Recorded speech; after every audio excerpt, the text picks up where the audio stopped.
I'm going to give you a little bit of a quick wrap up on last week, just a very fast tour of a couple of the main points, and then we're going to go ahead and jump into the things that we have before us here today. So we opened the Republic by seeing in Book 1 two main issues. What is justice? This amazing kind of queen of virtues, which for Aristotle too, and St. Thomas will be the queen of the natural moral virtues. What is justice? And then the big question of, is it really better to live in justice, to live a just life, or not? Is it really the case, even given how much those who are just, who are striving to be just, can suffer? Something of which Socrates is well aware. Will it always be the case that it is better to be just?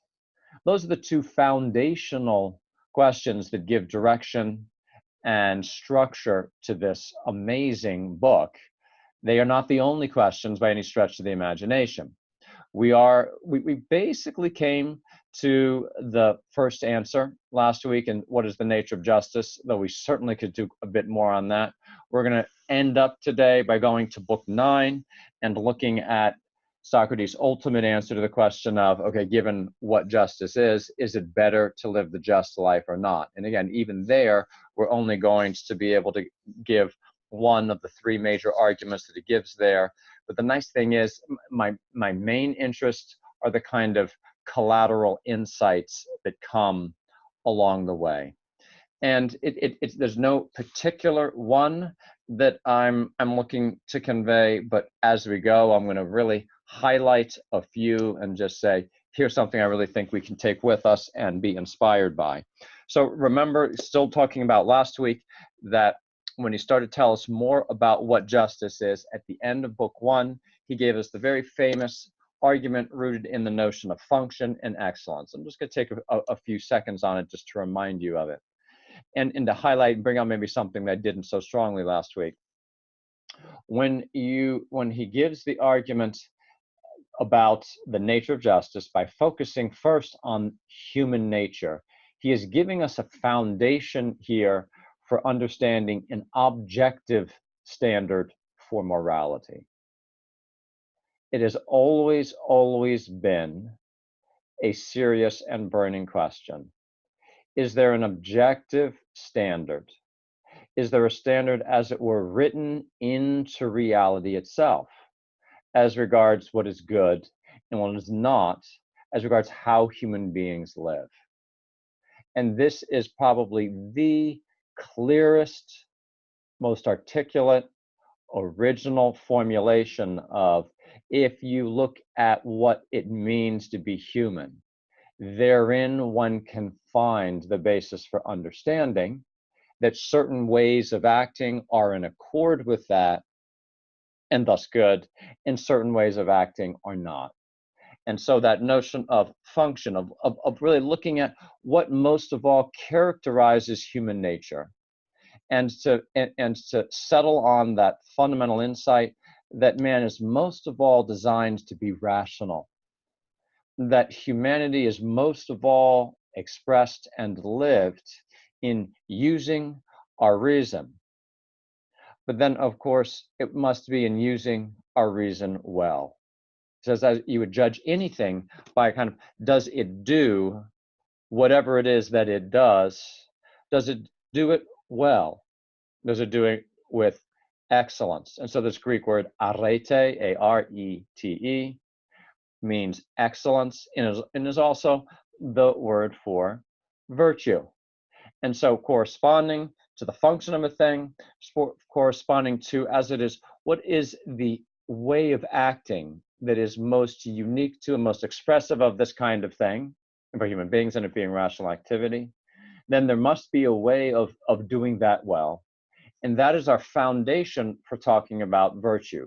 That is our foundation then for talking about what this kind of all-encompassing virtue is.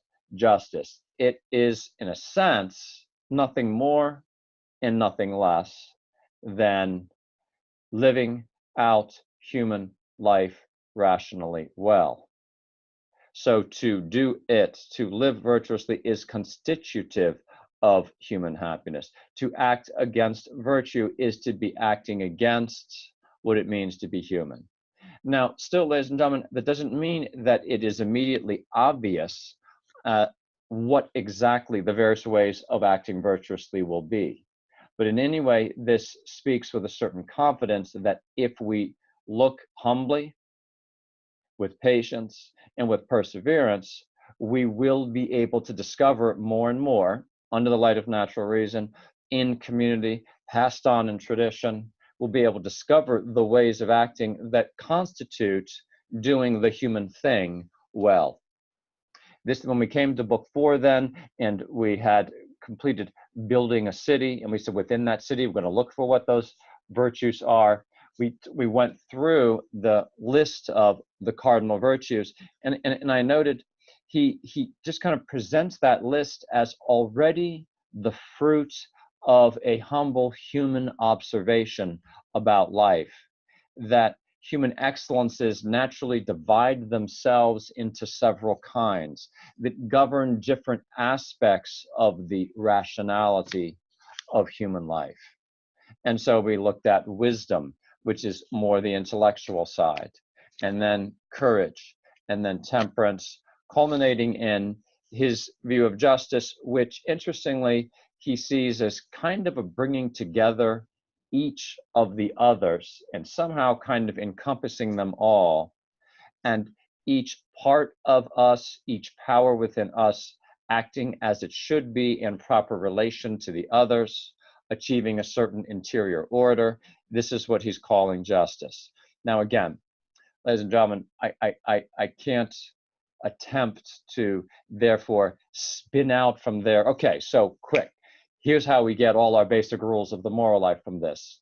No, that's just not going to be possible.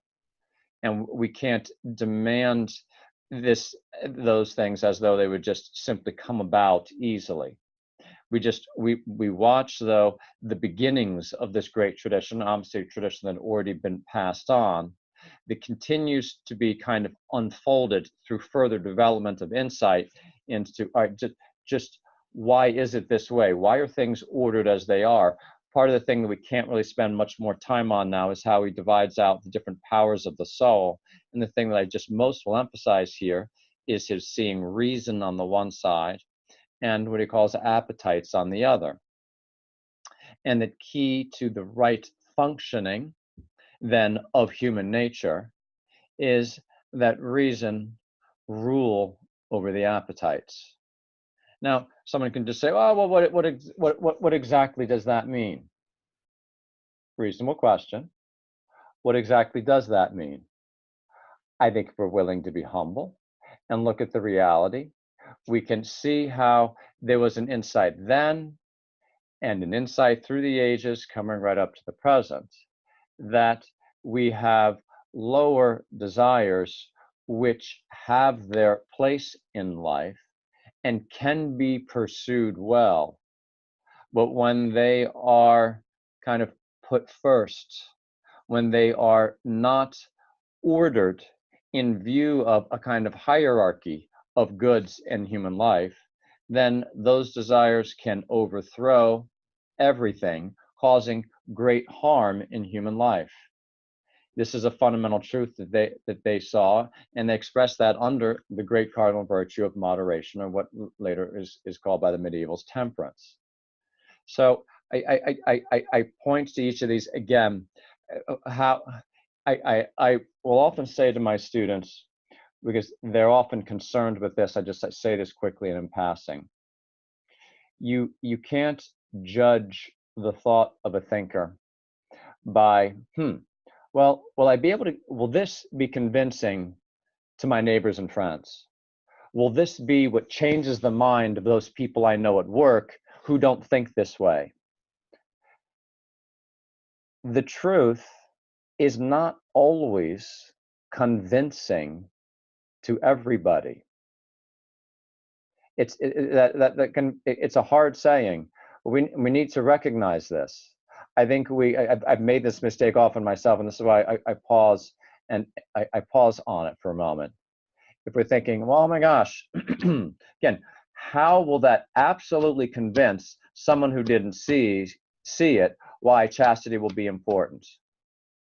Ladies and gentlemen, there might be no argument that will simply convince the unchaste that they should be chaste. Certain things, it takes an openness and a willingness to see. It's astounding how willfully blind we human beings can be.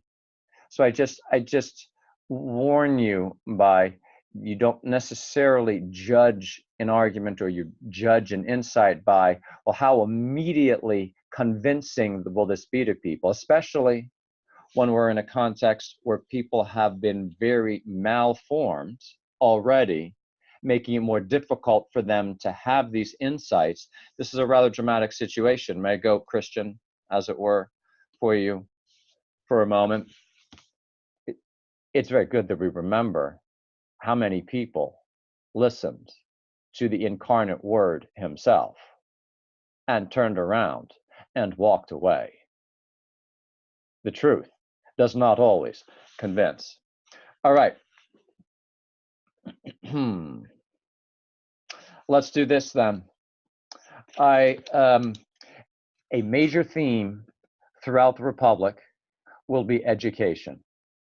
And we will see as we go that the term education for Plato, for Socrates, means, interestingly, fundamentally, what it also means for St. Thomas Aquinas.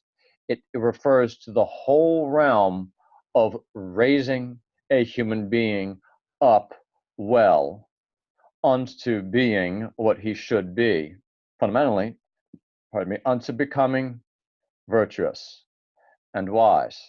So do not ever reduce the realm of education simply down to the academic. Academics play a very important part in education, but take education in the broad sense as the formation of persons. From the start, Socrates here is keeping a focus on, if we're going to talk about what a good city, what a good community would be, wherein we'd be able to discern what the various virtues will be. He's consistently saying to even think that there could be such a city, we're going to have to think about how you would form souls to become what they should be. You'll never have a good city in their mind without having an outstanding education. You likewise will not have good and strong individuals except through some type of formation. Now, the formation doesn't have to have happened when one was young, although when one is young, it is of particular central importance. But I like to put it, the well-formed human being does not happen by accident. This is something that they were highly aware of and were intensely interested in. The wise must particularly give attention to what is necessary to helping others become wise and virtuous. And so we're going to be seeing some different things about that as we go. I noted to you last time that in book 3, he's going to spend a bit of time talking about the kind of stories that should be part of education, the kind of music that should be part of education. And I just, again, I noted to you, I have an ICC lecture on music, but I can't resist mentioning quickly and in passing. For Socrates, good music is a gift from the gods that is a kind of gratuitous and extra powerful way of helping form the soul towards virtue and towards insight. One of the things that makes him particularly grateful for it is he says that music can be at work in forming the soul when the realm of intellectual formation per se is not yet even possible. We can be forming the young by exposing them in various ways. Sometimes that means teaching them to do it. In any case, by exposing them to simply hearing. And right now, again, we don't have time to go more into it here, but just to be recognizing that he put a priority on that here in talking about how you would form a good city. And I likewise note that Aristotle, Plato's student, does the identical thing in Book 8 of his Politics. When it comes time to talk about education, music will be a key part of that for the young and for the adult. And I've wrapped that up by what to me is just an astounding little gem. It seems to come out of nowhere. If you happen to have my book, it's on page 100. It's in book 4 of the Republic. It is at 425, those marginal numbers, and then you have the letters. It's at 425, and I'm at A, 425A. Now, Andy, did you say that you have my version, and so we could do the little dialogue thing together? Yep, precisely. Can we give that a try? Let's do it. How that works. And if everybody doesn't like how Andy does it, we'll just give him the gong and drop him, and I'll do it myself. All right? How about that? I'm going to start reading right before the 425. Okay. Then, as we said at first, our children's games, Plato, Socrates, they always have an eye for the young. They're always thinking about it. What do they need? How can we serve them better? As we said, our children's games must be from the very beginning, be more law-abiding. For if their games become lawless and the children follow suit, isn't it impossible for them to grow up into good and law-abiding men? It certainly is. But when children play the right games from the beginning and absorb lawfulness from music and poetry, it follows them in everything and fosters their growth, correcting anything in the city that may have gone wrong before. In other words, the very opposite of what happens where the games are lawless. That's true. These people, I like how you're doing that, Andy. You're making me look good. All right. These people will also discover. Sorry, I shouldn't have made a joke right before the best line. All right. All right, everybody, stop laughing. Now, here is this astounding line. These people will also discover the seemingly insignificant conventions. That's always been one of my favorite phrases in the whole book. These people will also discover the seemingly insignificant conventions their predecessors have destroyed. Which ones? Things like this. When it is proper for the young to be silent in front of their elders, when they should make way for them or stand up in their presence. The care of parents. Hairstyles. The clothes and shoes to wear. Deportment. And everything else of that sort. Don't you agree? I do. Pause. Isn't that list just a jaw dropper? Mm. It's like, where do you get that from? Connecting it with that phrase, the seemingly insignificant conventions. I mean, which one are you going to focus on for a moment? Even right down to hair, right? I mean, isn't it interesting when you're having a big culture shift, when people are going to rebel? Isn't it interesting? Very often that this here's what. I'm not making that. Therefore, hair is a serious moral matter in itself, but it's just there's a connectedness of things. And I mean, honestly, I think hair is the least important on the list, but it's interesting that it gets in there. The clothes. I mean, I talk about something huge. The care of parents. Do we judge our culture as Socrates would by how we care for our elderly, how we care for our parents, the role of manners and etiquette, the respect that is shown especially by the young for the old, how he goes through several examples of that. Deportment, and it's talking about posture, how we move. We're just going to wrap this up quickly. I think it's foolish to legislate about such things. Unless you say you're not going to pass a law that you you have to take care of your parents in a certain way. He's not going to pass a law that you have to wear these clothing. He's not going to pass a law that the young have to stand up in the presence of the old. These are not the matters of law. Verbal or written decrees will never make them come about or last. How could they? At any rate, Adamantis, it looks as though the start of someone's education determines what follows. Doesn't like always encourage like? It does. In the final outcome of education, I suppose we'd say, is a single, newly finished person who's either good or the opposite. Of course. That's why I wouldn't go on to try to legislate about such things. We're going to stop there. These things, in other words, he's going to say, they're a matter of custom. This is a great basis in philosophy for saying certain things need to be legislated. Others have to be worked on as a community, in our households, as regards kind of governing these areas by custom. So I just find that such a helpful little text. In any case, one of encouragement. I think it all is encouraging to parents who at times just are thinking, well, why don't you just give up on those things? Why do I need to care about those things? So many around us are just saying these things don't matter.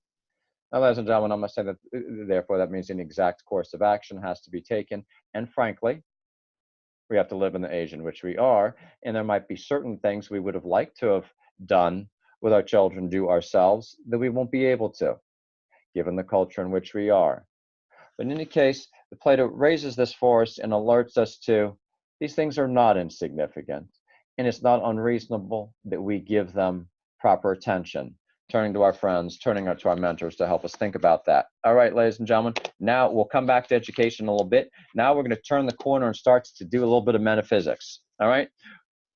In book 5, which I didn't have you read, I didn't assign you to read it. I'm nonetheless going to take you to a particular spot right now, and this is going to be the technically most challenging part of what we do. All right. So don't be scared. We're gonna start to lay out a little bit of Socrates' metaphysical worldview here. If you have the book, you can take a quick peek at 476A. That's not a page number, that's a marginal number.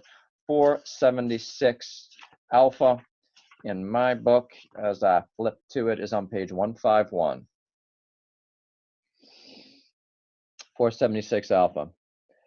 Andy, I think I'm just going to read maybe, no, one should be right. I mean, basically, you just keep saying to me, yeah, that's right, you're good, you're super, keep saying what you're doing, go, Socrates, go. That's really all you're doing. But nonetheless, it just helps keep the feel. So I thank you. Good. I would take it personally if you kicked me out. Okay, good. All right, watch yourself. All right, all right.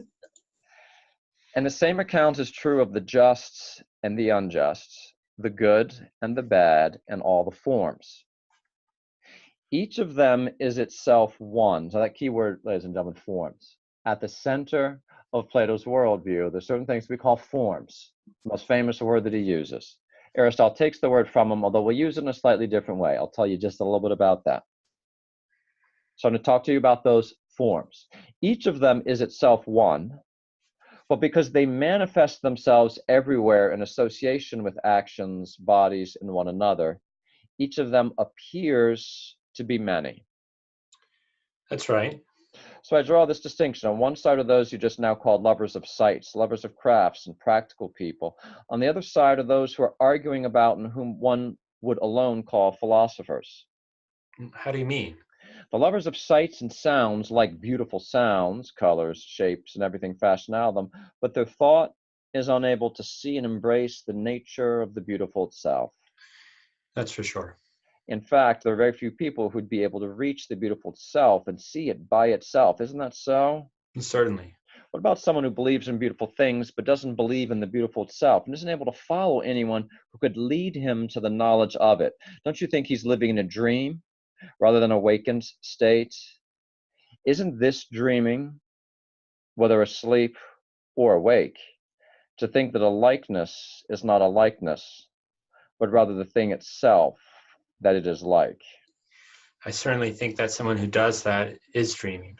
And we're gonna pause there, ladies and gentlemen. There's a bit there we're not going to be able to unfold.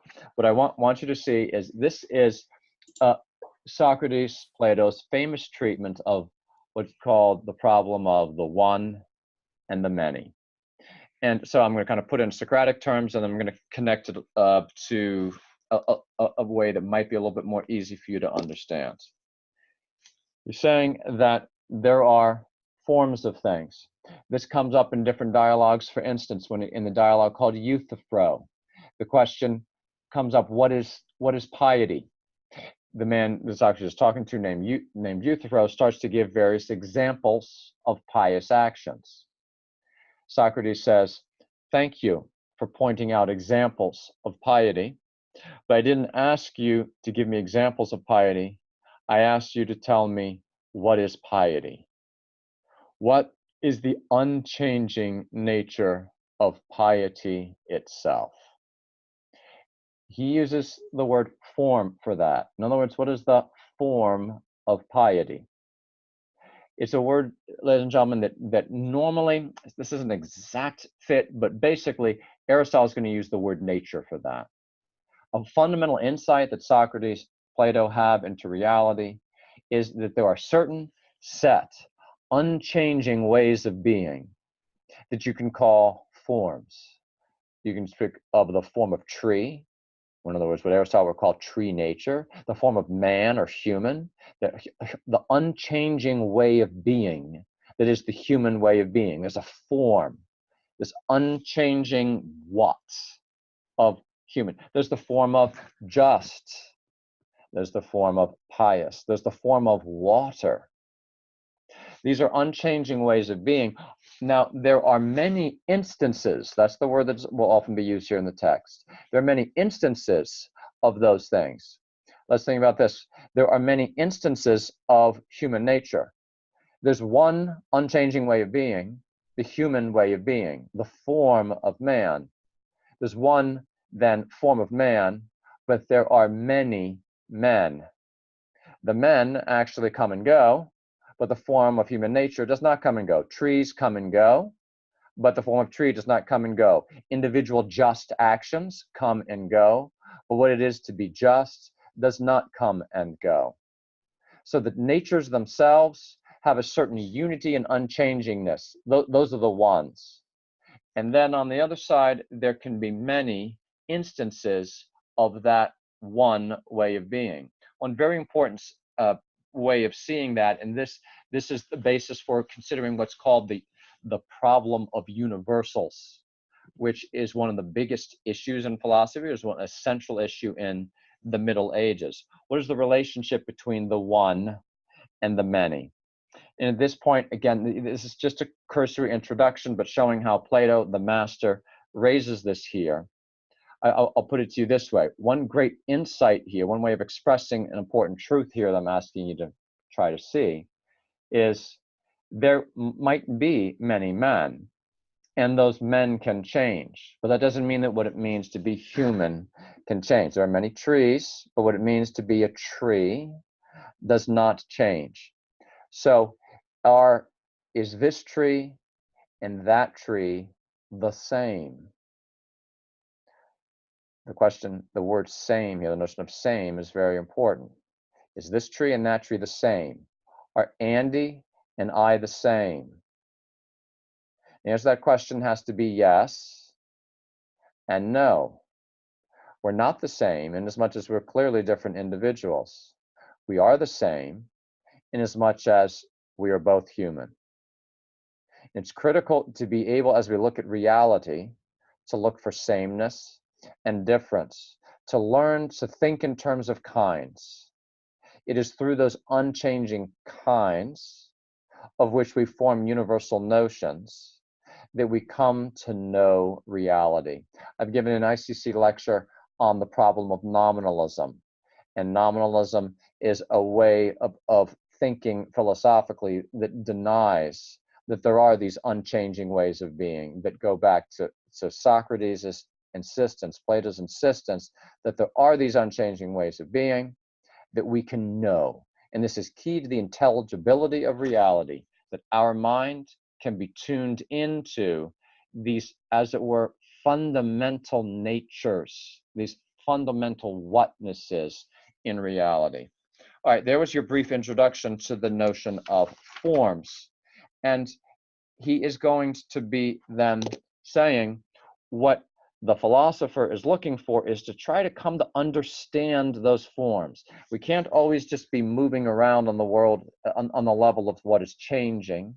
We need to be able to get to certain insights into these unchanging ways of being, which are called forms. So that was the key thing I needed to introduce you to from book 5. What we're going to do now is turn to book 6. That in the assignment, I especially had asked you to read book 6 and book 7 carefully. Let's just pick up here. I should stop. Does anyone have any questions? I'm just going to ask right now whether anyone has any questions before I go on to book 6. Yes, that's fair.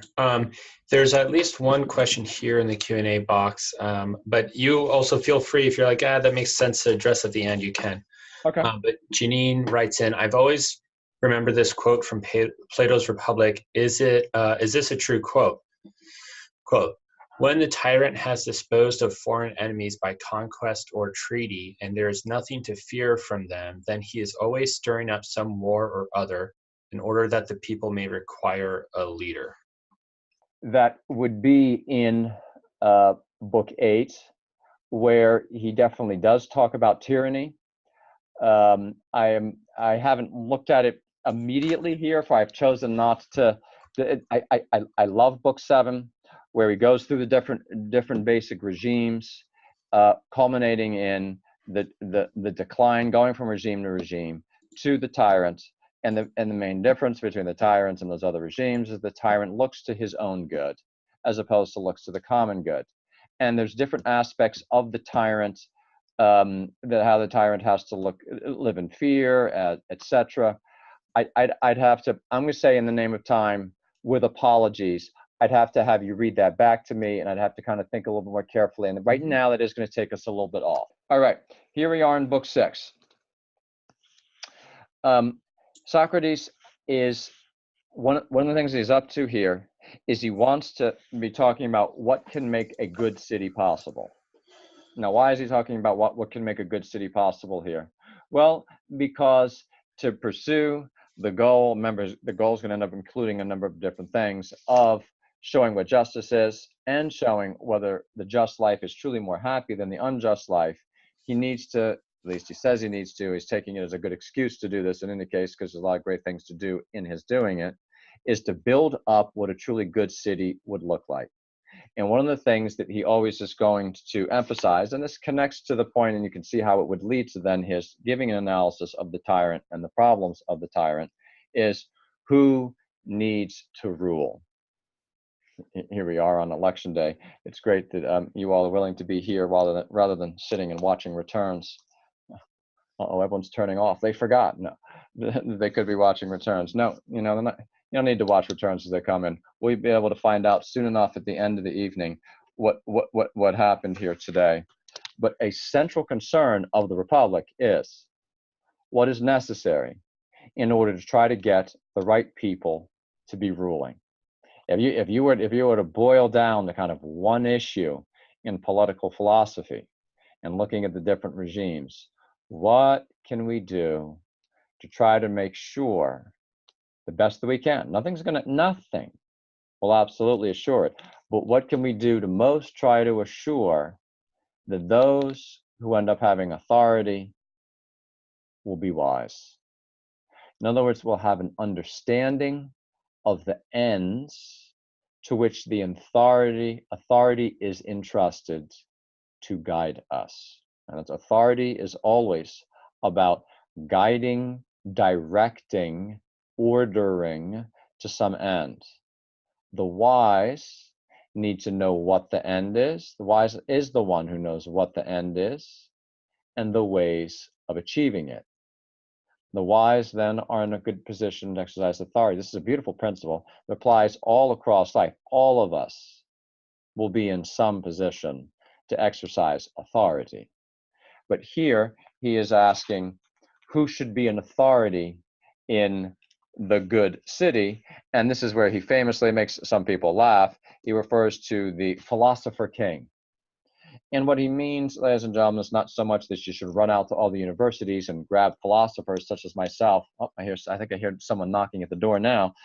and come have me go off and rule the people that are studying philosophy, saying are not necessarily the ones then that you need to take off and put into government. But he says either you need to take someone who has given real attention to these fundamental truths of reality, or in any case, go to the ones who are in a position where they are ruling and then form them in wisdom.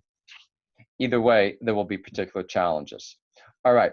So he's looking at the question of philosophers as ruling, and I just want to treat one particular thing that comes up here in Book 6 as regards this, because it's one of the most famous images. There's a lot of famous images, and we're going to deal with a couple of them here today.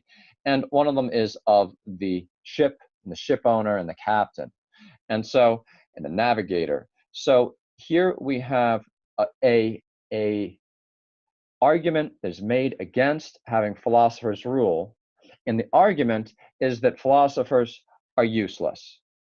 In other words, the argument is philosophers just sit around thinking about things. So how could you possibly want to have a philosopher being ruling, because the ruler is the man of action, right? And so to address this, he gives us one of the very memorable images of the Republic that is so helpful in helping us understand things, something that makes us think of another, dare I say, great teacher that we know, that always took very homey images to try to convey deep truths. Well, there already had been a great tradition for this. And so we have the captain and the ship.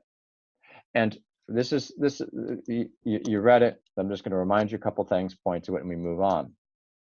In the story there, what he says is the person who is truly capable of being the captain of a ship is the one that to most of the others on the ship seems to just be a stargazer. And so the crew on the ship notices, hey, this guy over here, he's always over there when we're putting up the sails and we're swabbing the decks. What's he doing? He's gazing up at the stars. The guy's always gazing at the stars. We're doing the work and he's gazing at the stars. The guy's useless. What good does it do to look at the stars? And of course, you see where this is going. It's such a brilliant image. Well, of course, as you know, in reality, the only way to reliably navigate a ship at the time was to navigate a ship by the stars. And you had to know the stars remarkably well. And to know them remarkably well, you had to take a long time gazing at them. And so the man who is in fact most capable of being the captain of the ship is the one that to those who are not in the know seems to be useless, because he's been over there gazing at the stars. If people actually understand what's going on and realize who this man really is, they're going to say, here, come here. You be the captain. You navigate this ship because you have taken the time to look into the deeper, or we may say in this case, literally, higher things, so as to be able to guide the ship. Well, simply and quickly, by analogy then, he says, the philosopher, and his point isn't someone living a particular profession. His point is the kind of person that is absolutely committed to coming to see the higher, the deeper truths, coming to know the forms of things, those unchanging ways of being. The one who's absolutely committed to that is the one that is going to be well suited to guide the city. So so he has used this image to respond to the objection, philosophers are useless. Well, philosophers are useless if the society, if the people don't understand that the truths by which we should guide our lives are the truths that one comes to know by steady, persevering, disciplined contemplation.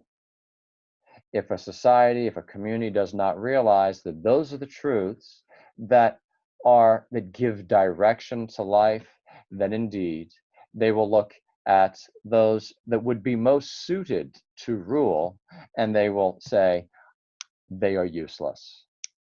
What are they doing over there?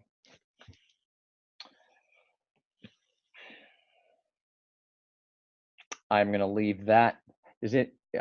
So Andy, you jump in and tell me there. I'm going to go ahead and leave that neat little point right there. You know, it make it, even when I said the the line that people would say, kind of, what are they doing over there? The thing that comes into my mind is, again, a very good analogy for that is to say today's society, looking at those who are living the contemplative life, those who are in fact tuning in to the highest things, the things that most give meaning to life, the things that most give a foundation for right order.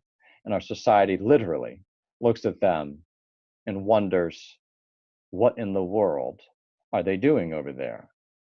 And goes on, absolutely ignoring them, and chooses people to rule over them that will serve their petty projects, needs, and desires. All right. I wrap up at 500 beta, which in my book is on page 174. No, it's at the bottom of page 173. 500 beta. Get ready. You're going to be my yes man again here, Andy. Ready to be the yes man responding to Socrates? On my book, page 173, towards the bottom, 500 beta. This is kind of his wrap up here on the philosophers, and this is going to now move us into the juiciest part at the end of book 6, then into the juicy part at the beginning of book 7 with the cave. Ready? It's all coming together. Then don't you also agree that the harshness the majority exhibit toward philosophy is caused by those outsiders who don't belong, who burst in like a band of revelers, always abusing one another, indulging their love of quarrels, and arguing about human beings in a way that's wholly inappropriate to philosophy? I do indeed. Pause. Didn't prep you for that, but there are many who go by the name of philosopher, as there were then, who really were more sophists, who aren't true philosophers, but do a lot of things that make them look like philosophers and give philosophers a bad name. I need to go on. No one whose thoughts are truly directed towards the things that are. Anytime you hear him say that phrase, that means the forms. The things that are. Adeimantus has the leisure to look down at human affairs, or to be filled with envy and hatred by competing with people. Indeed, as he looks at and studies things that are organized and always the same, that neither do injustice to one another nor suffer it, being all in a rational order. This is the contemplative man, looking at the higher things. He imitates them and tries to become as like them as he can. Or do you think that someone can consort with things he admires without imitating them? I do not. It's impossible. Then the philosopher, by consorting with what is ordered and divine, and despite all the slanders around that say otherwise, himself becomes as divine and ordered as a human being can. It's absolutely true. Pause. Note already the kind of insight into the contemplative life there. You spend time among the higher things, constantly thinking about the higher things. This will begin to transform what we are, having us become more divine, at least as divine as a human being can. And if he should come to be compelled to put what he sees there into people's characters, whether into a single person or into a populace, instead of shaping only his own, do you think he will be a poor craftsman of moderation, justice, and the whole of popular virtue? He, least of all. Ladies and gentlemen, that's one of the main notions I'd love for you to take with you today. The man who is seeking wisdom, the man who spends time seeking the higher things, studying the higher things, contemplating the higher things. What has Plato just asserted that he can become? One of our beautiful phrases for the evening: a craftsman of virtue. Isn't that glorious? From having spent time studying and thinking about the higher things, in this case, not only virtue, but specifically what the virtues are, what the real highest perfections of human life are, that person will become more capable of being a craftsman of it in his own life and in the lives of those he loves. and perhaps over whom he has authority. I throw out, if you happen to be parents. Isn't that a great line? We are called to become craftsmen of virtue. We craft it in ourselves. We do all that we can, not as though we would ever be sufficient as a cause to bring about in others, but at least an instrumental and helping cause, to be a craftsman of it. How can we try to arrange things so that we will bring about virtue in those under us? But we have to know what virtue is. These terms have to mean something more to us than just having a vague sense. What really is chastity anyway? If we're going to craft it in ourselves and in others, we have to have studied it and understand what it is. And what is justice anyway? What is courage anyway, if we're going to be a craftsman of it? Not a great line. All right, I'm rolling along. We're now going to be introduced to one of the most remarkable aspects of Plato's worldview. He's continuing to talk more about what those higher things are that the philosopher is looking at. And he is drawn to the question of what is the highest thing of all that the philosopher would most of all, in the wise man, the man seeking wisdom, would most be interested to come to know. Reading this, it might not have struck you, but I hope it does strike you as we look at it now. I'm on my page 178. This is the marginal 504D as in David, 504D as in David, my page 178.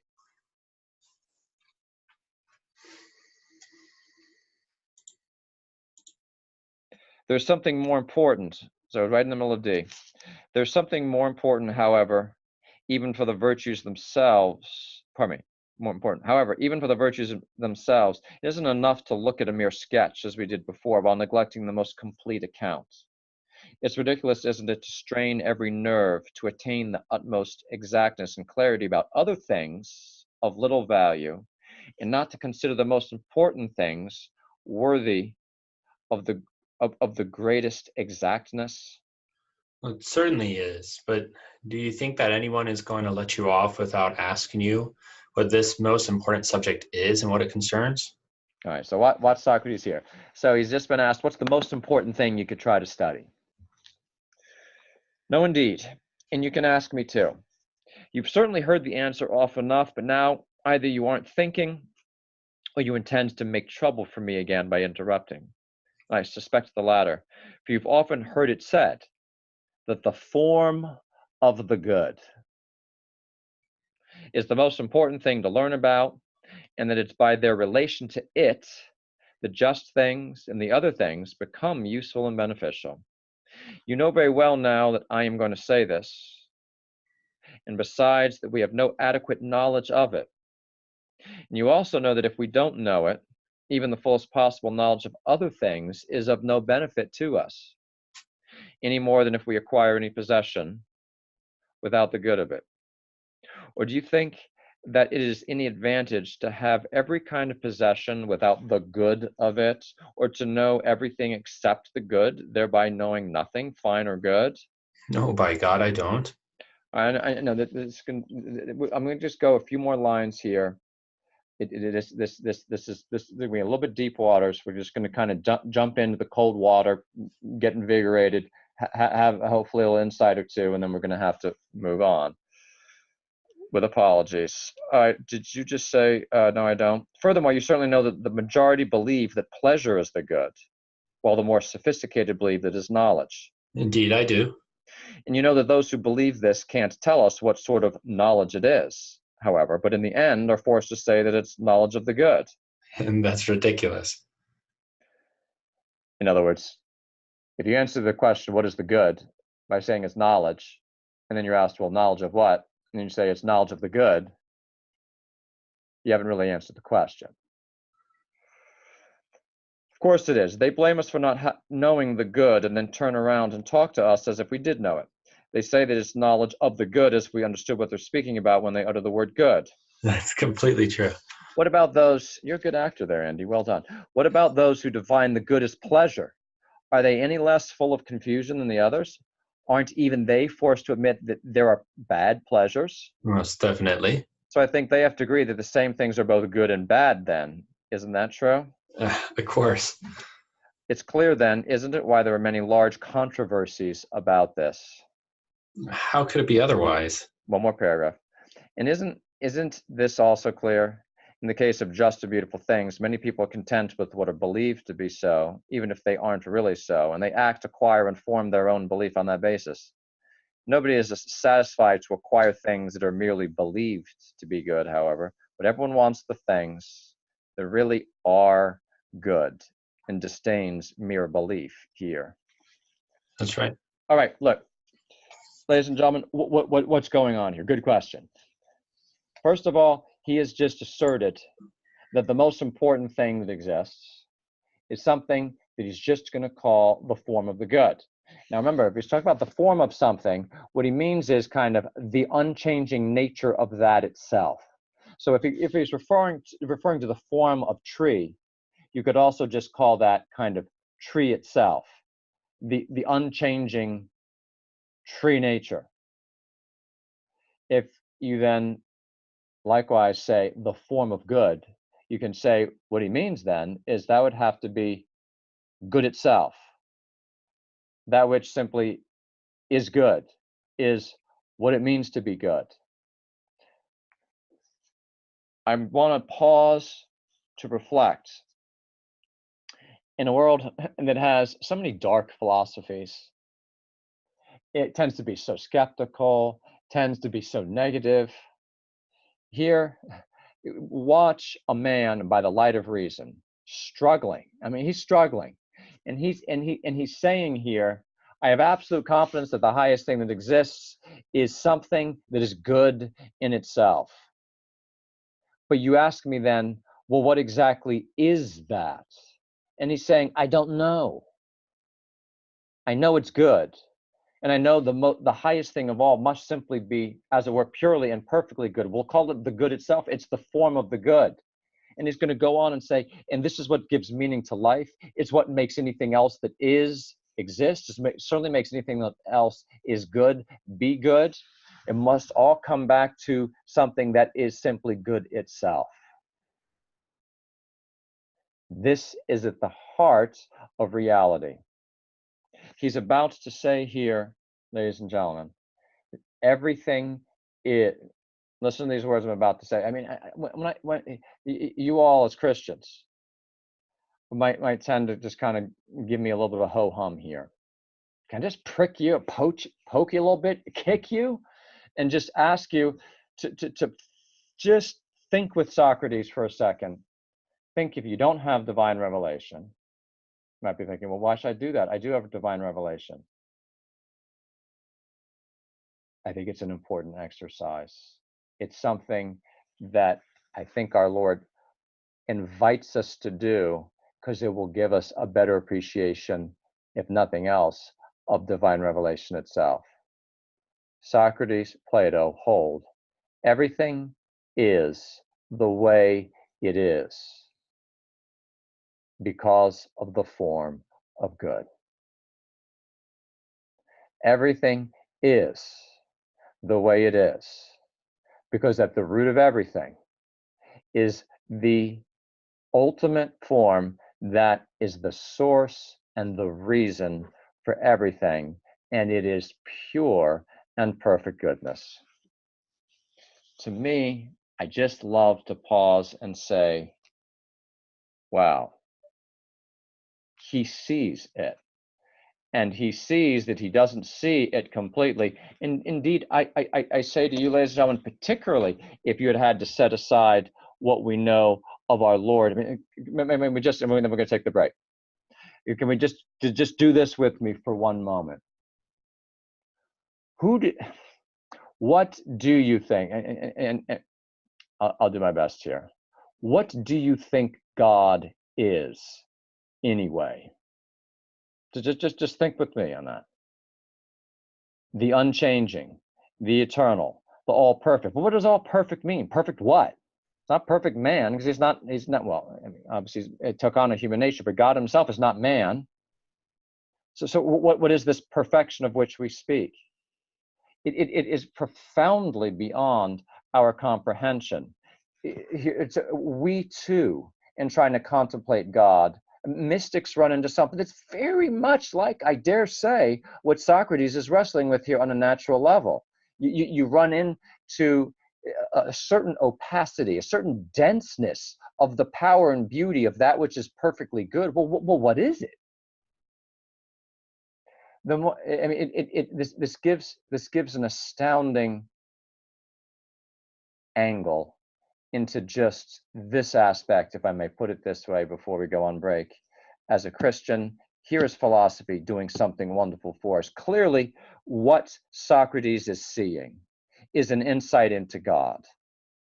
Even if he's not seeing it perfect, obviously not seeing it perfect, but it's an insight into God. And isn't it rather dramatic to watch this great among the philosophers saying these things about the form of good and realizing he's falling short of still understanding God, but we know by divine revelation that that God itself, himself, took on human nature and put on a human face, and that goodness itself started to try to teach us about itself.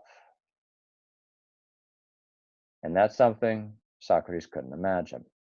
Here he is, simply standing in awe of the form of the good that stays up there. But as we're about to see as we pick up after the break, he is going to say that the form of the good did do us a favor. It made something in the natural realm, the material realm, that gives us insights to what it is. The sun, the S-U-N. Everybody ready? All right. So now I just am making an executive decision not to talk about the sun. I just point out, isn't it interesting that for Socrates, the part of the order of reality is that there would be something in the physical realm, the material realm, that is analogous to and revelatory of the highest of things.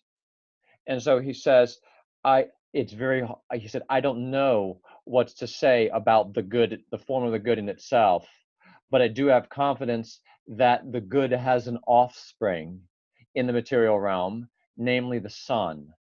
And so if we look at the sun, we can figure out, we can reason to certain things about the highest of realities, goodness itself, by how the sun acts. And this shows how Plato is going to be thinking here regularly. He has this beautiful confidence that lower things are revelatory of higher things. The lower things can lead our mind towards higher things. All right, which brings us, ladies and gentlemen, to the divided line. Now, going down the middle of this page is a line. It's divided right here. Now, I've put some letters along here to help us see what's going on, but I'm hoping that you'll write this down on something where I'm going to read this backwards, all right? All right, so we got A is the top point on the line. Come down, we got B as that point. B is not quite the middle point. It's a little bit more than halfway down, all right? Then the very bottom of the line is the D. But then between B and D is a point that's a little bit more than halfway down from B to D, and that's C. So I'm going to say that all again. We got A at the top of the line, we got D at the bottom of the line. If you come down the line a little bit more than halfway, we put our little cross hash there, and I'm calling that B. Then come down, ideally what it would be is the same percentage of the distance from B to D. In other words, a little more than half. Then that's where the C is. So we've got then D at the bottom. Now, up here, I've written forms to name basically the area from A to B. The area from A to B, that top part of the line, that represents the realm of the forms. Now, technically, it also includes in it mathematical objects. So if we're a little better, fuller representation, we write forms, and then below that we'd write mathematical objects. But I note that we're not going to focus on that. That word over there is intelligible. This is also called the realm of the intelligible. All right, now down here on the bottom, this right here, instead of the realm of the intelligible, it's called the realm of the visible. Now, but the division of the bottom half of the line, or so less than half, being divided into two parts, it's important that you know what the top part of the bottom part and the bottom part of the bottom part are. The top part of the bottom part says material objects. And then the bottom part of the bottom part says images. All right, so all in all, what that means is we're calling the whole A to B the realm of the form. So there's technically, there's actually a top part of the top part and a lower part of the top part. And the top part of the top part would be forms, and then you'd have mathematical objects. But for our purposes, we're not going to worry about that. Then you come down to the top part of the bottom part, which is B to C, and that's called material objects. And then C to D, the bottom part of the bottom part is images. This whole realm down here is the realm of the visible. All right, anyone got any questions about my drawing here? All right, I'm going to keep rolling along here. So the realm of the visible, ladies and gentlemen, is literally then the realm of the material, because material is visible. All right, that's what it means. When it says it's the realm of the visible, it's the realm of what can be sensed. So the material world around us is what that is. Bear in mind, the divided line, ladies and gentlemen, itself, he says, I'm now going to give you an image to help you understand how we divide reality. So the line is reality, everything that exists. So there's a higher part of reality and there's a lower part of reality. Ladies and gentlemen, believe it or not, in the history of thought, Socrates is the very first thinker to make absolutely explicit and programmatic that there is a whole realm of reality, the more important realm, that is absolutely and simply immaterial. He is the first thinker who is absolutely clear on that. The realm of the spiritual, the realm of the immaterial, that it is real, and indeed that it is more real.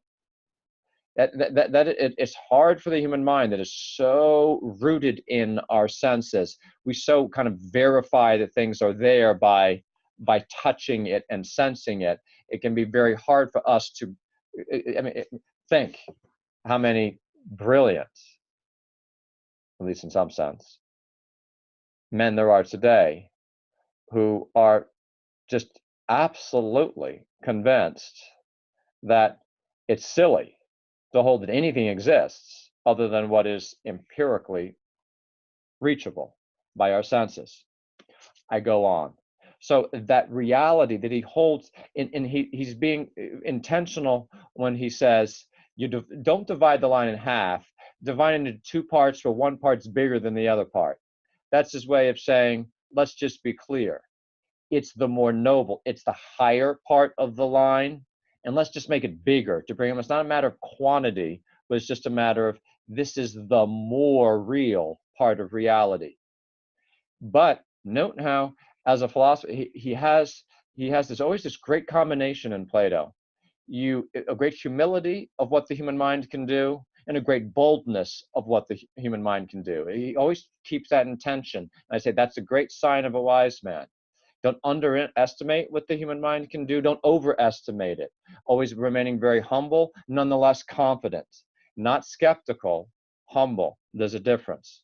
He's not skeptical that the human mind can know the realm of the immaterial. Indeed, that's what he thinks the human mind is made to do, and it can, even if it struggles in doing so. The human mind can come to know the realm of the spiritual, the higher realm, that what he's calling intelligible. Intelligible is opposed to visible. What's intelligible is what's graspable by the intellect. Our intellect can grasp those unchanging ways of being that he holds to be in themselves immaterial.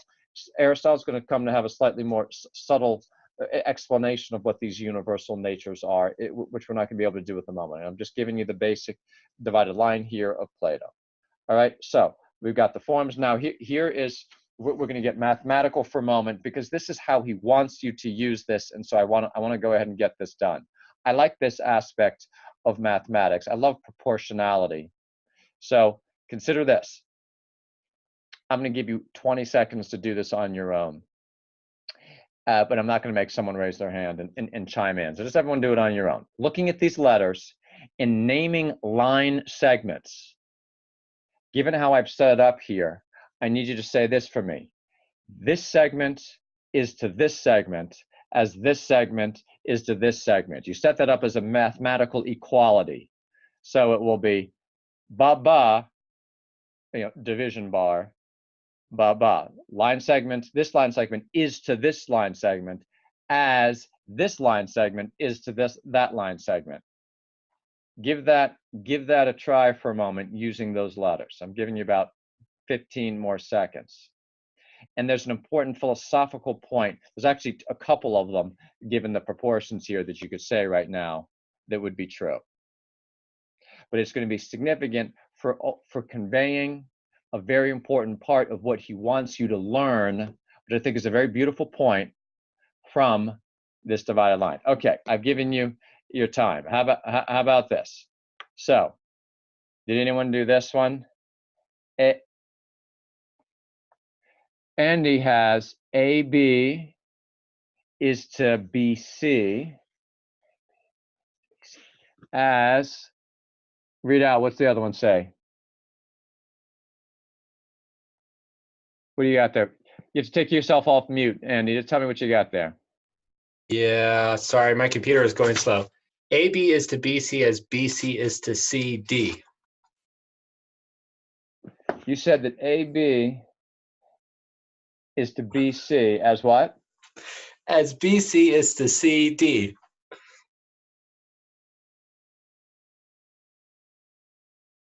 That was a nice guess. That's all right. That's all right. And I led you a little bit into temptation there. I don't think that's right, is it? It's right. It is right? Yeah, definitely. You got the wrong answer book. This is what happens when you cheat. You just copied from someone who didn't know what he was doing, huh? That's not Father sitting next to you feeding you the wrong answers. It's not. I'm sure it's not. All right, he's our boss. All right, we don't say such thing. You said AB is to BC.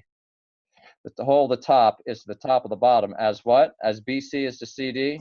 Well, we don't need to dwell too much on my example. Yeah, but no, we won't. It could have been right, but it's not. But anyway, all right, so look, the one that I want you to do here is AB is to BD. The whole top is to the whole bottom, as the top of the bottom is to the bottom of the bottom. Right? In other words, remember I said that the whole line was divided not quite in half, but a little bit. The top, A down to B, is a little bit more than half than B down to D, right? So the whole top to the bottom, AB, the top, the realm of the intelligible, the forms, is to BD, the realm of the visible, as the top of the bottom, BC, is to CD. Everybody all right? We doing all right out there? All right, so look, given that, here's what he's trying to say. Start with this. We'll say it the other way around. BC is to CD. The top of the bottom is to the bottom of the bottom, as the top of the whole line is to the bottom of the whole line. Point being is this. What is the relationship now between the part that we call BC to CD? What is that relationship? Well, in the bottom, the realm of the visible, he divided the realm of the visible into material objects and images. Here's what he means. Material object. Example of a material object is a tree. What's an example of an image of a tree? Well, right outside my window, though it's dark right now, are big trees, most of them down by the edge, are sycamores alongside the Shenandoah River. So in the Shenandoah River on the water is an image of the tree. All right. Of course, you can do that with a mirror. So the material object is the tree. The image is any place there's a reflection. All right. That's what he means by material objects and images. In the world around us, you got original things, and then you got images of them. You can call a photo, something in a mirror, an image, a reflection, a puddle on the ground. Everybody good? All right. So BC, the material objects, are the originals, of which CD are the images. So look at the mathematical thing we just did. We said BC is to CD, and what's that relationship? Give it a name. Original to image. Original to image. BC is to CD as AB is to BD. Now AB is the realm of the intelligible, and BD is the whole realm of the visible. Are we together? So if BC is to CD as AB is to BD, then what is he saying is the relationship between the realm of the intelligible forms and the whole realm of the material. Someone's got to raise your hand and tell me. What is he saying is the relationship of the realm of the forms, the immaterial realm, to the realm of the material. Someone tell me. Jane, throw it at me. I'm probably totally lost, but is it a matter of usefulness? Well, you're not totally lost, and that is going to be very relevant. But I need you to say it in a slightly different way to be more precise. How is there going to be a usefulness? And I want you to follow more closely. What is the relationship of BC to CD? Now, let's follow more closely the analogy. BC is to CD as original to image. So therefore, the whole top is related to the whole bottom. I just need you to say the same thing. The realm of forms is related to the realm of the visible as what to what? Just say the same thing. Original to image. Oh, okay. All right, and I was just putting you in the spot, everybody. And go ahead, Jane. What's your question? Original to image, but the image leads you to. That's why what you're saying was right, Jane. That's Yeah. why that's what you were seeing. Yeah. And that's why I say yes. Okay. You are right. Okay. That in other words, what this seems simple, but note this conviction he has. Everything in the realm of the material is showing forth something of the realm of the immaterial. Just as an image of a tree, it's not the tree, it's just an image of it. Yeah. So there's a real difference between image and original, but there's a very close relation. And I knew when you said it, Jane, that what you were thinking was okay, you can, the way you were expressing by useful was by seeing the image, it moves your mind to the original. Yeah. Good? Yeah. All right. Yeah. Okay. To a deeper truth almost. Correct. So Yeah. I'm going to put that down for a second.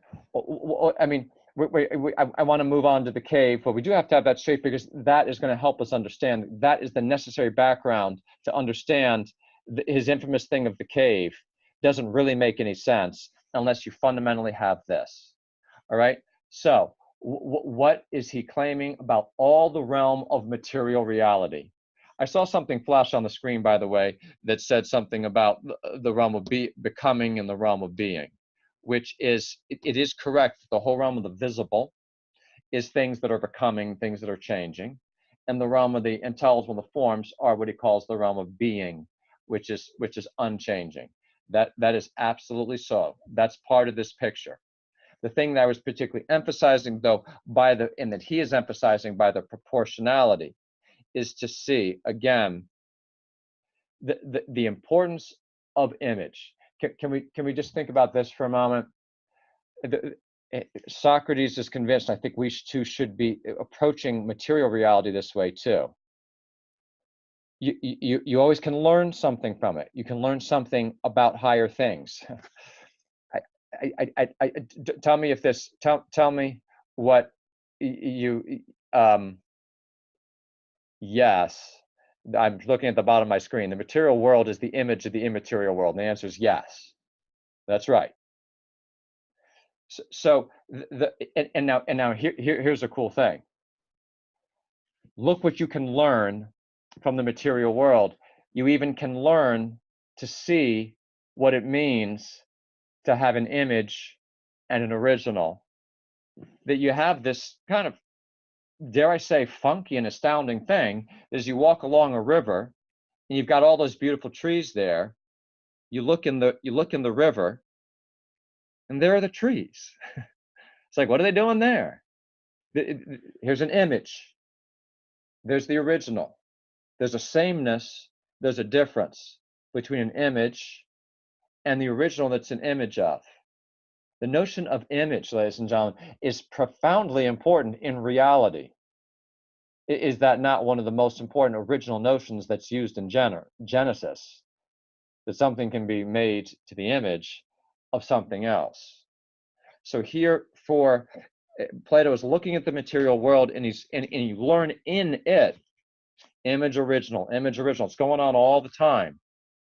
And then he says, all right, let's realize, oh my goodness, as surely as the reflection of the tree is not the tree, but tells you something about the tree, is a likeness of the tree, as surely this whole material realm is like unto the immaterial realm as being an image of it.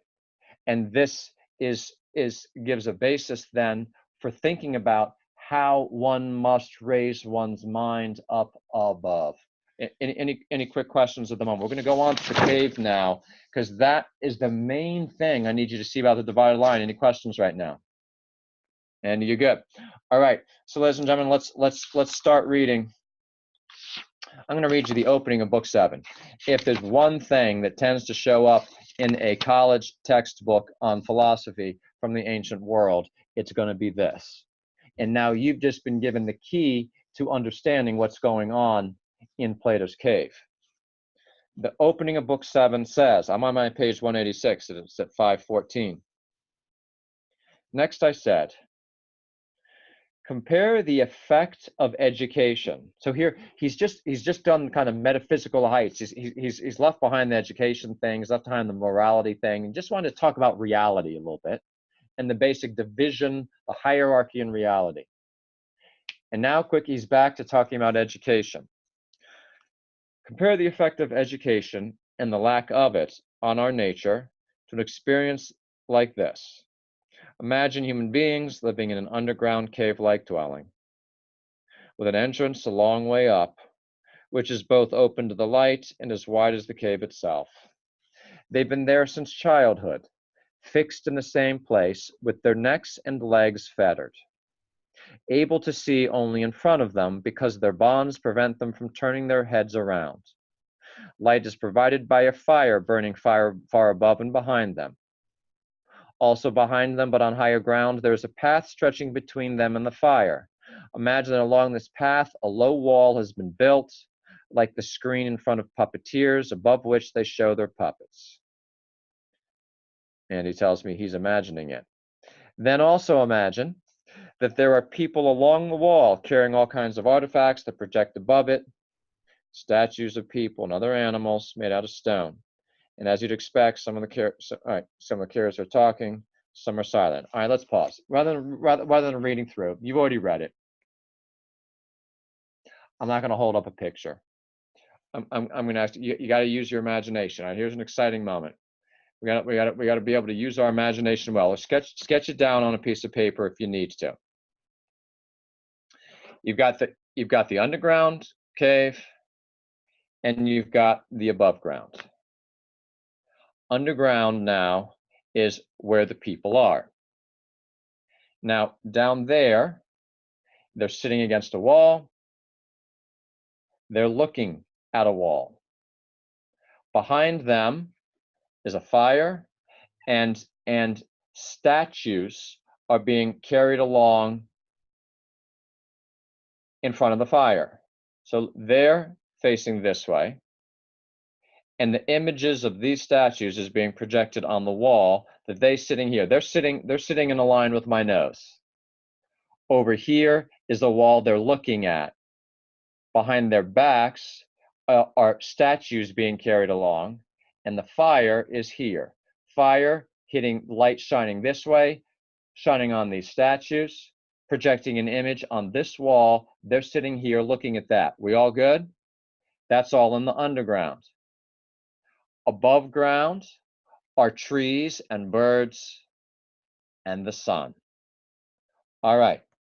First thing I need you to do before we talk about the guy getting dragged out, what I need you to understand is how the cave matches up directly to the divided line. Take your divided line again.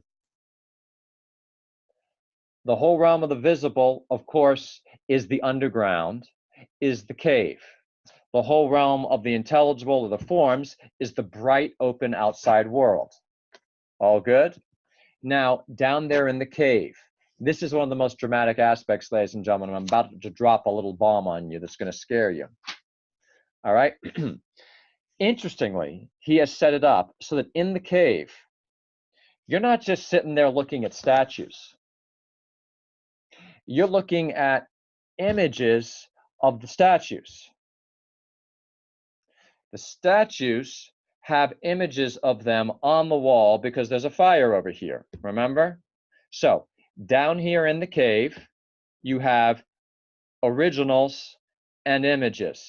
Images on the wall and statues. Statues are the originals.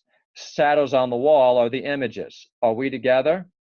So how does this match up with the material realm?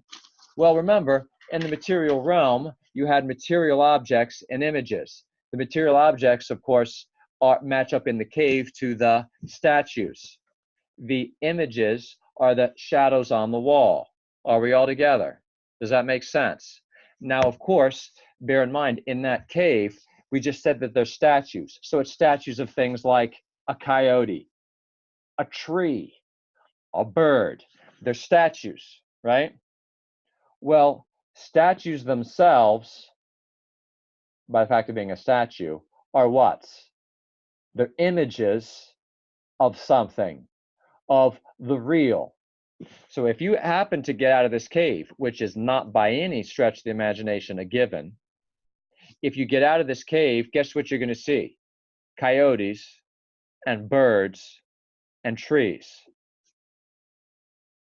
which are the originals of the statues. The statues are images of those originals, as a statue is an image of an original.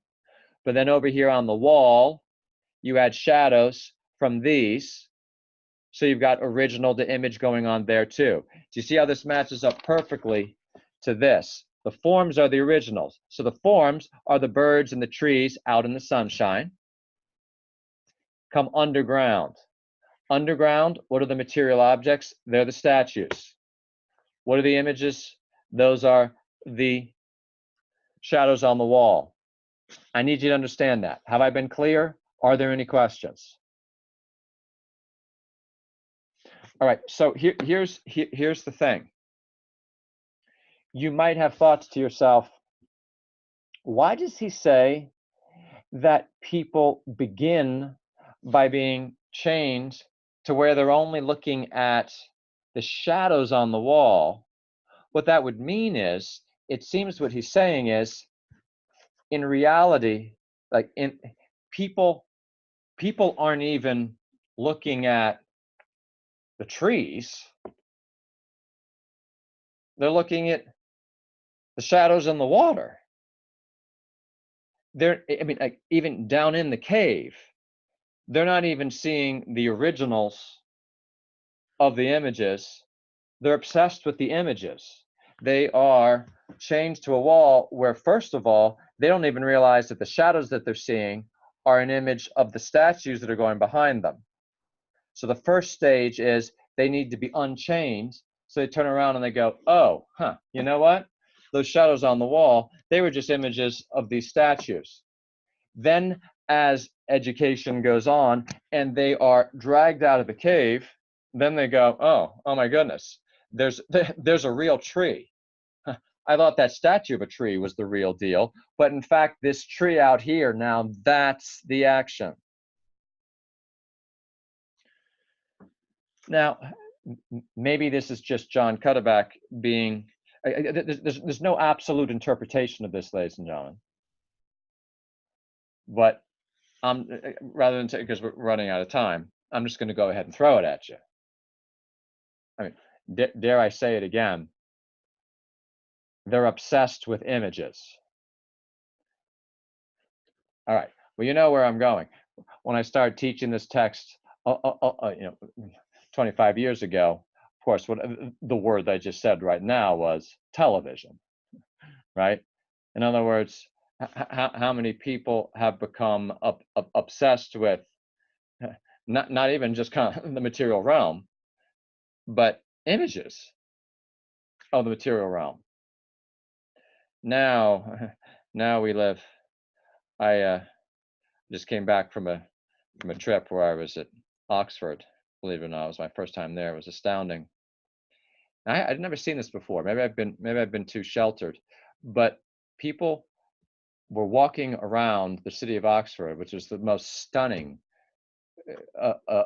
architecture in such quantity in a place I've ever seen. And you know how a lot of people walked around? They weren't holding maps. They were using their handheld device, following pins. Here's where you are, and here's where you're trying to go. And so they're kind of walking along through Oxford. It's GPS. I knew people use GPS in the car. This was GPS in the hand, and we're going along, and they're walking past all these great things, following the pins to get to where they're going. What they're going to do when they get where they're going. Well, anyway, ladies and gentlemen, I don't want to make a big deal of it. That aspect, we live in an age where we are rather obsessed with screens and images of things. I simply present for your consideration in terms of Plato's cave. But that's very interesting that for Plato, the first stage of kind of setting people free is to have them not look at the image of the material thing, but have them look at the material thing. I think that's worth starting with, that indeed, particularly with today's generation and maybe with ourselves, we need to just start looking at trees. But of course, ultimately, the trees are just themselves a stepping stone to something much higher.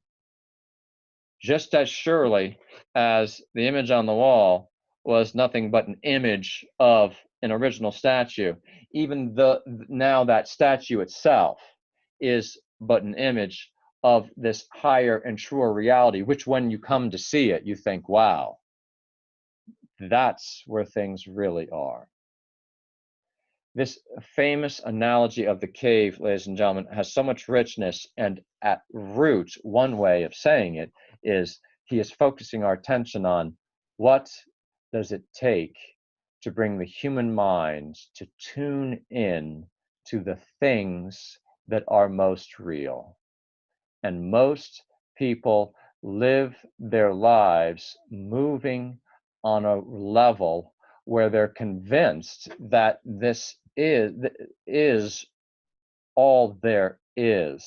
Isn't this a powerful image, especially for a world that tends to be very materialist and rejecting of the higher realm? I mean, what more powerful image, so I don't overuse the word image, for that can we have of imagine if you were born in the cave.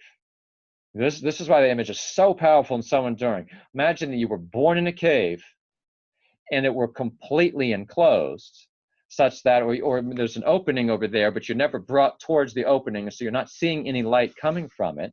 you wouldn't, of course, know that you were in what is a cave. You would just think that this is what is. Until perhaps one great day, someone, and it's very fascinating, he chooses every aspect of his chosen very, very carefully. Isn't it interesting? Socrates does not speak of someone breaking free himself and scaling up. He thinks such a thing only happens by teaching. Someone who acts as a teacher, someone who knows, someone who has seen, comes and somehow finds a way to help you, in his words, turn around. In a Latinate word, turn around, of course, is to convert. To turn around and to look up, and for the first time to see. So this is you see how to appreciate what he's going to say here about education is somebody who has the vision of the higher things, the unchanging things, comes and tries to draw the vision of others to it. How are we doing here? Any questions at the moment?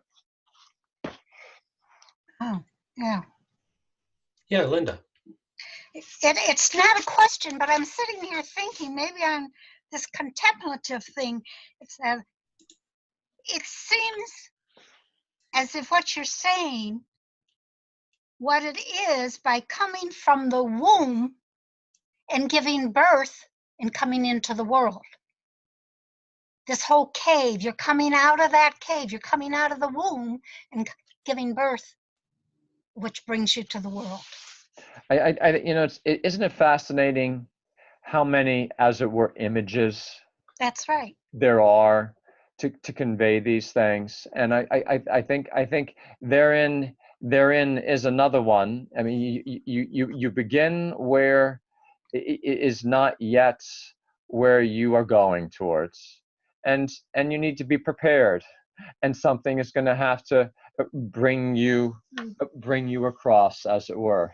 Dare I say, it's going to be a joint effort. There's a lot of beautiful things you could do right there, Linda. I'm with you. Anything else at the moment? So I don't mean to not pause, but good. Yeah, there's kind of two things coming in through the chat box that I think are related. Good. Mark is writing and says, forms are the reality. The material is just an example of the form. And then also, Jim writes in and is asking, so is the material world not real, just like an image is not real? Okay. Wow. Great. Here's the thing.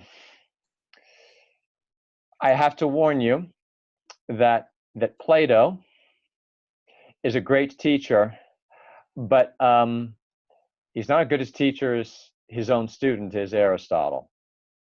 And in God's great providence of Plato coming to see these things, here I am kind of focusing you on the great insight here.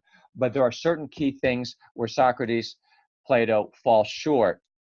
And if I were to answer that's a perfect question, because in Socrates' terms, in Plato's terms, I would say, what is their mistake? Having come upon this astounding insight, they lose their balance a little bit and end up treating the entire material realm as though it were just passing shadows.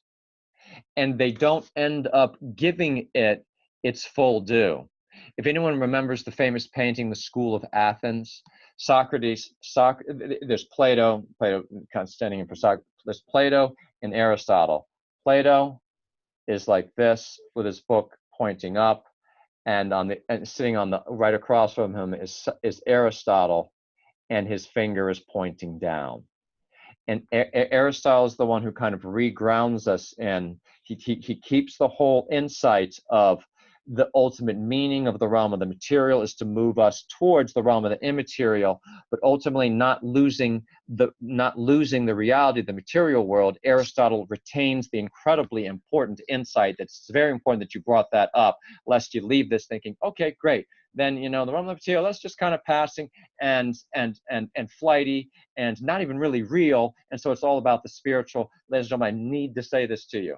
And Aristotle, the great student, brings this out. Taking the great insights of Plato, Socrates, he actually ends up holding then the truer insight is that the material realm has a profound solidity in itself. Its reality ultimately still gets its meaning from its pointing upwards, but from its being able to show it forth, from it being a kind of incarnation in many ways of the truths that are above.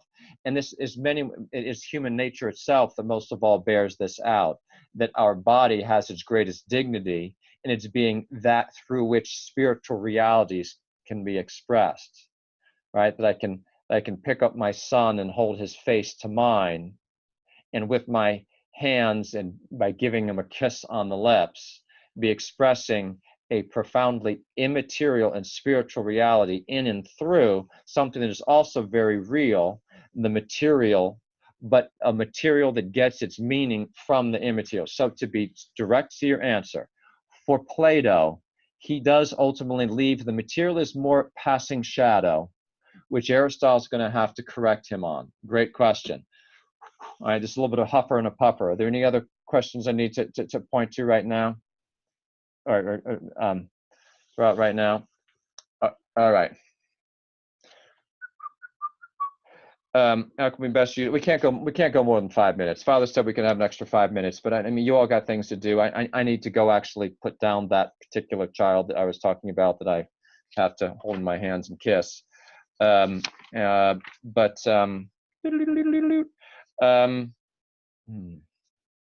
think I'm going to have to make an executive decision here and not end up giving his great argument as to why the just life is happier. You're just going to have to believe him. All right, but rather I'm going to wrap up on a few great points about education that he has that just leave you with a few things. And remember, we all need to be educated. We all need mentors to educate us. And the more that we are being educated, formed as persons, the more we'll be in the position to do it for others. So 518D, 518 David, I'm gonna say, here's another quotation on education. 4/5 of the way down, page 190, 518D.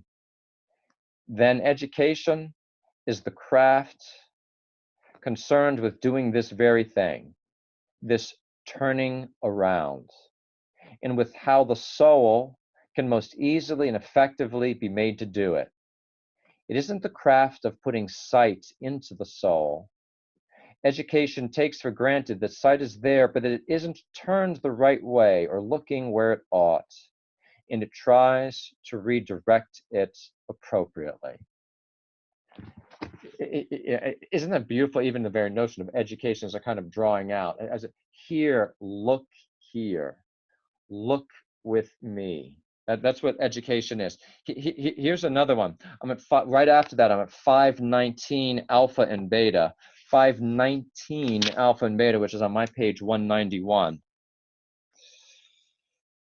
However, if a nature of this sort had been hammered at from childhood, and hammered as a smith works on the metal, not like, okay, let's pummel them. Hammered at from childhood and freed from the bonds of kinship with becoming, which have been fastened to it by feasting, greed, and other such pleasures, and which like leaden weights pull its vision downwards. Ladies and gentlemen, this is a dark point, but one that we need to understand, and ultimately it gives light. Our vision is clouded by immoderate desires, immoderate pleasures. It says by feasting and greed and other such pleasures, which like leaden weights pull its vision downward. Ladies and gentlemen, Socrates is highly aware of the moral aspect of education. In other words, the proper formation of appetite. And this is going to be my last point with you. And on this, Socrates and Plato are simply brilliant. And Aristotle, their student, simply follows them and does not need to correct them. They saw that the human soul is blinded by immoderation, by allowing our lower desires to overrun us, to rule us. It is literally blinding. And so central in their understanding of education is the necessity of working towards discipline, of moderating our bodily desires, and not just talking about the realm of food and sexuality, it's also for material possessions in general. All of these things, all of our desires precisely for the realm of the material, they are not evil, they are not wrong, they must be ordered. And to the extent that they're disordered, they will blind our vision. So their key insight, that a key aspect of forming ourselves to see, a key aspect of the contemplative life, ladies and gentlemen, there's a reason that in a contemplative religious community, a constant asceticism is a part of their cultivating their insights. They're not just giving up food and so forth as, well, we'll just make this sacrifice. It's part of a disciplining of the soul to be converted towards the higher things. Not that the material are intrinsically bad or sullied, but that we must be purified in our desires. And now I have to read you. I go to 527D. 527D. All right, this is one that I love to read to people that when they're thinking about what kind of education to get. Here he's actually talking about the importance of doing certain liberal studies. This is part of education. So what have we given you? I'm going to leave you with 3 basic principles about education. One of them is this aspect of it's to help turn the vision towards the good and beautiful things and the higher things. 1. 2, its education is formation of the appetite, especially as amplified by the fact that bad appetite is blinding to us. 3, the fact that certain kinds of studies discipline the mind and make it more capable of seeing higher things. And that's where I'm on my page 200. It's 527, David going into Edward. I can't give you the background, we don't have time. You amuse me, Socrates says. You're like someone who's afraid that the majority will think he is prescribing useless subjects. It's no easy task, indeed it's very difficult to realize that in every soul, here's my parting admonition to you from Socrates. In every soul, there is an instrument that is purified and rekindled by such subjects when it has been blinded and destroyed by other ways of life. Pause. Isn't it beautiful? The human soul always can be repurified, no matter how bad your background is, no matter how much has been hurt or sullied. There's an instrument within us that can be purified by turning again. To be rekindled by subjects when it has been blinded and destroyed by the ways of life. An instrument that's more important to preserve than 10,000 eyes, since only with it can the truth be seen. Those who share your belief that this is so will think you're speaking incredibly well, while those who've never been aware of it will probably think you're talking nonsense, since they see no benefit worth mentioning in these subjects. So decide right now which group you're addressing.